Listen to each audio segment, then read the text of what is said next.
ဖိုးဖြစ်သူကဒေါသတကြီးနဲ့စီချီကိုဟန့်တားပြီးစီချီလွန်မလာနဲ့တော့မင်းအခုအသက်20ကျော်နေပြီဒီမှာရှိတဲ့သူတွေကမင်းရဲ့လူကြီးသူမတွေကြီးပဲမင်းမှာအခြေခံယဉ်ကျေးမှုလေးတောင်မရှိဘူးလားညံအံကိုကြည်စမ်းသူကမင်းထက်အစပေါင်းများစွာပိုပြီးတိတက်နားလေတဲ့လို့လူများရှိမှပြင်းပြင်းထန်ထန်စူပူလိုက်ပါတယ်ရှက်လဲရှက်ဒေါသလဲထွက်နေတဲ့စီချီဟာညံအံကိုဒုက္ခပေးဖို့နောက်ထပ်အကြံတစ်ခုထုတ်လိုက်ပါတယ်သူဟာဝိုင်ဖန်ခွက်ကိုကင်ပြီးညံအံရှိကိုတွားကအဖိုးကနင့်ကိုတိတက်တယ်လို့ချီးကျူးနေတာပဲနင်ဝိုင်တောက်တက်လားဒီလိုအတိုင်းဝိုင်းထဲမှာနေမယ်ဆိုရင်ဝိုင်တော့တောက်တက်ရမယ်လေမတောက်တက်ရင်အမဖြစ်တဲ့ငါကပဲတင်ပေးမယ်လို့ပြောပြီးညံအံရဲ့လှပတဲ့ဝတ်စုံပေါ်ကိုဝိုင်တွေနဲ့တမင်တက်တက်ပတ်ချလိုက်ပါတော့တယ်တပွဲလုံးတိတ်ဆိတ်သွားချိန်မှာသူထေးကတော့ဟာရှေ့ကိုထွက်လာပြီးစီချီရဲ့လက်ကိုအရှိန်နဲ့ဖမ်းဆွဲလိုက်ပါတယ်စီချီကမေမေကဒီမင်းကလေးအတွက်သမီးကိုလူများရှိမှဒီလိုစူနေတာလားလို့ငိုပြီးမေးတဲ့အခါသူထေးကတော့ကငါမင်းကိုစူနေတာမဟုတ်ဘူးငါမင်းကိုလူပိတအောင်တင်ပေးနေတာလို့အေးဆက်ဆက်နဲ့ပြက်ပြက်သားသားပြောလိုက်ပါတယ်သူထေးကတော့ကဆက်လက်ပြီးလွန်ခဲ့တဲ့အနှစ်20လုံးငါမင်းကိုယဉ်ကျေးမှုတွေစိတ်ထားတွေအကုန်တင်ပေးခဲ့တယ်ဒါပေမဲ့မင်းဘာတွေတင်ယူခဲ့လဲမနာလိုစိတ်တွေရိုင်းဆိုင်တဲ့အပြုမှုတွေကလွဲရင်မင်းမှာဘာမှမရှိဘူးမင်းရဲ့ယဉ်ကျေးမှုတွေကိုခွေးစားသွားပြီလားလို့လူများရှိမှစီချီကိုအဆက်ခွဲကပညာပေးလိုက်ပါတော့တယ်မွေးနေ့ပွဲရဲ့အခြေအနေတွေကပုံမတင်းမာလာပါတယ်စီချီဟာညံအံရဲ့ဝတ်စုံပေါ်ကိုဝိုင်းနဲ့ပက်လိုက်တဲ့အတွက်အဖိုးဖြစ်သူဟာ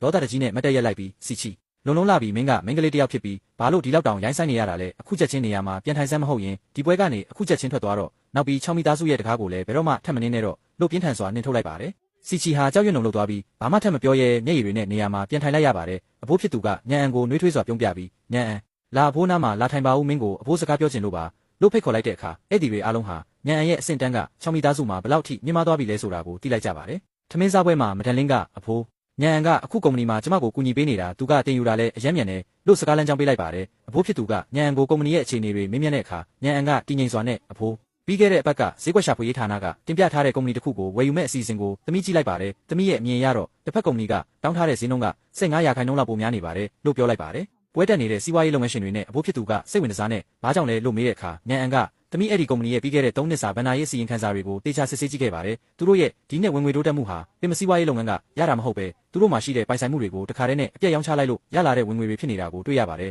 ဒါကြောင့်အခုဈေးနဲ့ဝယ်လိုက်မယ်ဆိုရင်6မိသားစုအတွက်အများကြီးနစ်နာနိုင်ပါတယ်လို့ကြိုးကြောင်းစီလျော်စွာရှင်အပြတ်လိုက်ပါတယ်ဒီစကားကိုကြားလိုက်ရတဲ့အခါကုမ္ပဏီရဲ့စည်ရင်းကန်ကြီးတွေနဲ့အဖိုးဖြစ်သူဟာအံ့သာသွားကြပါတယ်တကယ့်ကိုထက်မြက်တဲ့ကလေးရဲ့ဒီလိုအသေးစိတ်ချက်လက်တွေကိုဝိုင်းရင်စည်ရင်းကန်နေတောင်တတိမထားမိခဲ့ကြဘူးညံအံမင်းမှာတကယ့်ကိုပါရမီပါတာပဲလို့အဖိုးဖြစ်သူကဝမ်းသာအားရချီးကျူးလိုက်ပါတယ်မဒန်လင်းကလည်းအဖေဒါကြောင့်ကျမရဲ့လက်အောက်မှာရှိတဲ့ယဉ်ကျေးမှုနဲ့မီဒီယာကုမ္ပဏီကိုညံအံကိုစမ်းပြီးစီမံခန့်ခွဲခိုင်းမလို့စဉ်းစားထားပါတယ်လို့အဆိုတင်သွင်းတဲ့အခါအဖိုးဖြစ်သူကကောင်းတာပေါ့ဒီကလေးကကုမ္ပဏီကိုအကောင်းဆုံးဥဆောင်နိုင်မှာတေချာတယ်လို့ထောက်ခံလိုက်ပါတယ်ဒါကိုကြားလိုက်ရတဲ့စီချီကတော့မခံမရနိုင်ဖြစ်ပြီးသမီးမသဘောတူဘူးအဲ့ဒါကငါတို့6မိသားစုရဲ့ပိုင်ဆိုင်မှုတွေလေဘာလို့ဒီပြင်ပလူကိုပေးရမှာလဲလို့အော်ဟစ်ကန့်ကွက်ပါတယ်မဒန်လင်းကစီချီကိုအေးဆက်ဆက်ကြည့်ပြီးစီချီအဲ့ဒီကုမ္ပဏီကိုအရင်ကမင်းကိုစီမံခန့်ခွဲခိုင်းဖို့ငါကန့်လန့်ခဲ့ရလေအဲ့ဒီတုန်းကမင်းကဘာပြောခဲ့လဲအမျက်လဲနေတဲ့ပင်ပန်းနေဆိုပြီးမင်းကိုယ်တိုင်ငင်းခဲ့တာမဟုတ်ဘူးလားအခုညံအံကအရေးချင်းရှိလို့လုပ်မယ်ဆိုမှမင်းကဘာလို့လာပြီးပြဿနာရှာနေတာလဲလို့ပြန်လဲခြေပလိုက်ပါတယ်စီချီကသမီးကအဲ့ဒီကုမ္ပဏီကိုဒုတိယတော်လေးကျိုးကွေလန်ကိုပေးမယ်လို့ကတိပေးထားပြီးသားလို့ပြောလိုက်တဲ့အခါမဒန်လင်းဟာပြုံးလိုက်ပြီးဩကျိုးကွေလန်ပေါ့လေလို့ပြောလိုက်ပါတယ်အဖိုးဖြစ်သူကတော့စီချီရဲ့အတက်ကြီးမှုနဲ့ရိုင်းဆိုင်မှုတွေကိုတိမခံနိုင်တော့ပဲစားပွဲကိုဒေါသတကြီးနဲ့ရိုက်လိုက်ပါတော့တယ်မွေးနေ့စားပွဲဝိုင်းမှာအခြေအနေတွေကထိမနိုင်တိမရဖြစ်ကုန်ပါတယ်စီချီကဒုတိယတော်လေးကျိုးကွေလန်ဘက်ကနေအတင်းတမရှိနေလိုက်ပေးနေတဲ့အတွက်အဖိုးဖြစ်သူဟာဒေါသတွေအထုထိပ်ရောက်သွားပါတော့တယ်အဖိုးဖြစ်သူကစီချီကိုလက်ညှိုးငေါငေါထိုးပြီး